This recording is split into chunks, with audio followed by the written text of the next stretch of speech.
The major, loudest gun control groups just rushed to defend the National Firearms Act, and it's worse than you think. Question: can you be supportive of the Second Amendment if these major gun control groups are backing you in a major lawsuit defending the NFA? That's where we are right now. I want you to dwell on that.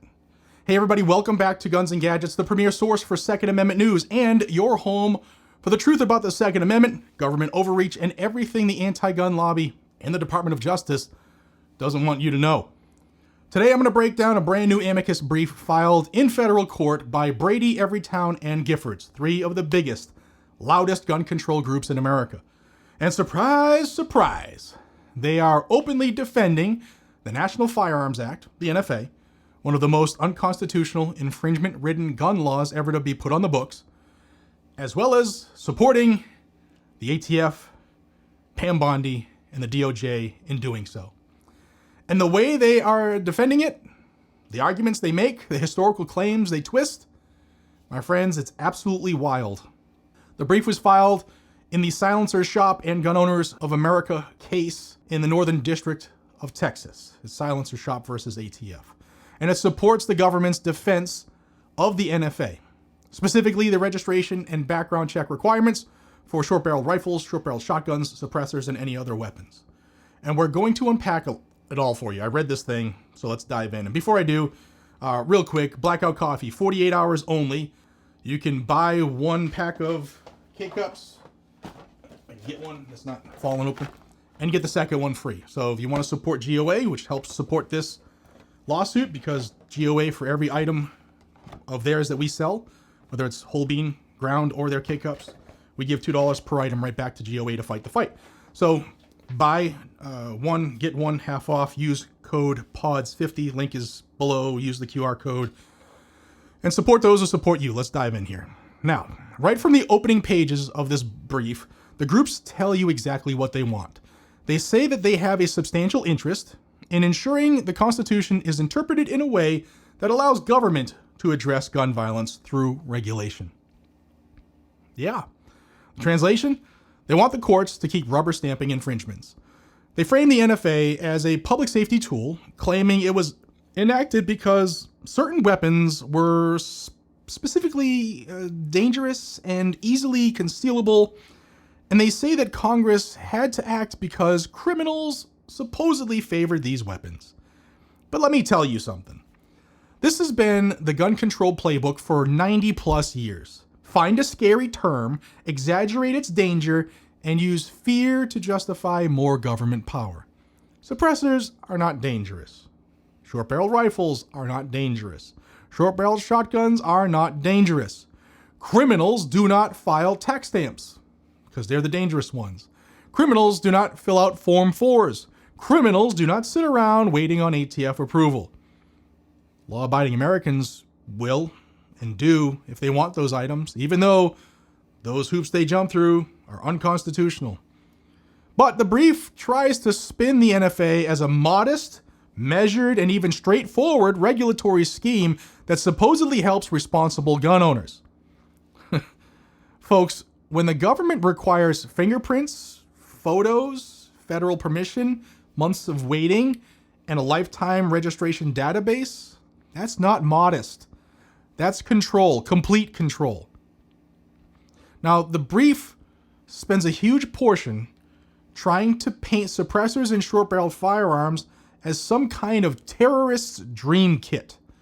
They cite mass shootings, assassination attempts, and even a Masonic Center plot to argue that silencers help criminals stay undetected. Yeah, they've never shot one, I'll tell you that. But you know what they don't cite? Actual statistics showing widespread criminal use of suppressors. Why? Because those statistics don't exist. Every government report, even ATF's own data, shows suppressors are used in an extremely tiny fraction of crimes. Criminals don't bother with them because suppressors don't make a gun silent. It just protects your hearing. But the brief insists that suppressors delay emergency response and make it less likely that people will call 911. Man, that's some deep doo-doo right there. That is pure Hollywood fiction. Meanwhile, these same groups oppose expanded trauma response training, oppose armed self-defense, and oppose the very tools that stop violent criminals in the first place. This is why people don't trust them. They then pivot to short-barreled rifles and shotguns, claiming they provide little, if any, functionality for lawful purposes. Tell that to home defense users, competitive shooters, disabled shooters who benefit from shorter, more controllable, maneuverable firearms, smaller statured women, or hunters in dense environments. Gun control organizations always pretend to know that what your needs are better than you do. And it's time. We're done. This is where the brief really shows its true colors here. This part I'm going to tell you now. They argue that registration distinguishes law-abiding gun owners from criminals. It deters straw purchasers and controls the illicit market, all while ensuring traceability, and therefore must remain intact, even after Congress reduced the NFA tax to zero in 2025, even though Congressmen and women are on record saying that their intent was to also remove the registration requirement for these items. But registration does one thing extremely well. It creates a permanent federal list of gun owners. They can claim that it's not prohibition. They can claim that it's not burdensome. They can claim it's just record keeping. But Americans have lived through 90 years of ATF scandals, abuse, overreach, and rulemaking games. We know exactly where registration leads. Ask any citizen of any country where they first registered guns, what came next. And guess what? The brief explicitly says that registration remains essential because it is the backbone of all federal firearms enforcement. Exactly, and that's the problem. Let me be very clear. The NFA does not survive because it fits within the Second Amendment. It survives because the courts, for decades, have treated the NFA as a tax, not a gun law, and because Congress blended its taxing and commerce powers to expand federal authority. And the brief openly embraces this strategy. They argue Congress used its taxing power, Congress used its commerce clause, commerce used its necessary and proper clause, and courts should allow this overlapping authority. This is how you know that they are petrified of Bruin. The Bruin standard requires historical tradition. There is none. There is no historical tradition of registering firearms. There's no historical tradition of taxing firearms. There's no historical tradition of fingerprinting gun owners. There's no historical tradition of seeking federal permission. There's no historical tradition of waiting months for approval. And there's no historical tradition of banning unregistered possession of items that are constitutionally protected. None of it existed in 1791, which is when the Second Amendment was adopted and ratified. None of it existed in 1868. None of it existed in any constitutional grounding, period. None of it. So what do? They run back to the Commerce Clause. They run back to interstate markets. They run back to the 1930s legislative panic because Al Capone and his homeboys have Tommy guns. They avoid the Second Amendment entirely. Now this is one of the most important takeaways for you. The gun control groups argue that even though the tax is now $0, well, not now, in like 20 days, they argue that the registration system must stay in place to support the NFA's revenue structure. I'm sorry, a $0 tax does not raise revenue. Therefore, the NFA, at least for suppressors, SBRs, and SBSs and AOWs, is no longer a tax law. Which means what? It is a pure gun control law masquerading as a tax law. And once you remove the tax, the NFA loses the only constitutional justification that courts have relied on for decades. And that is why this case matters so much. The entire NFA structure could and should collapse under Bruin if courts finally look at it for what it is, a gun control statute created to avoid the Constitution. Brady, Everytown, and Giffords did us a favor. They laid out their philosophy, their tactics, and their worldview.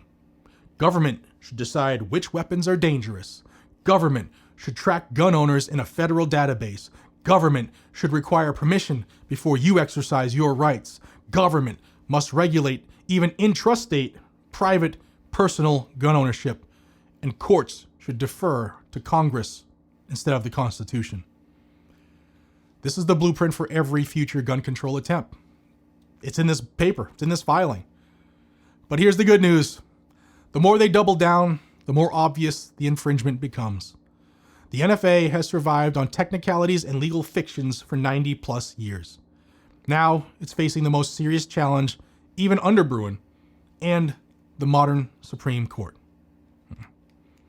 Now it's facing its most serious challenge ever under Bruen and the modern makeup of the United States Supreme Court. And believe me, they know it. The DOJ knows it too. Pam Bondi, Harmeet Dillon, all of them, they know it. But let me know what your thoughts are in the comments. I know what I think, but what do you think? Should the NFA's registration requirements be struck down entirely? And do you think the courts will finally view the NFA through the lens of the Second Amendment instead of Depression-era legislative fears? Stay tuned, because the fight is just heating up here. This is Guns and Gadgets, the premier source for Second Amendment news. Be safe, stay vigilant, and remain unwavering of our defense of constitutional rights. Subscribe to the channel if you love the Second Amendment and want to know more about what these groups do every single day to try to take it from us. And until we see each other again, stay armed and stay free. God bless you. God bless America. I'll see you on the next one. Take care.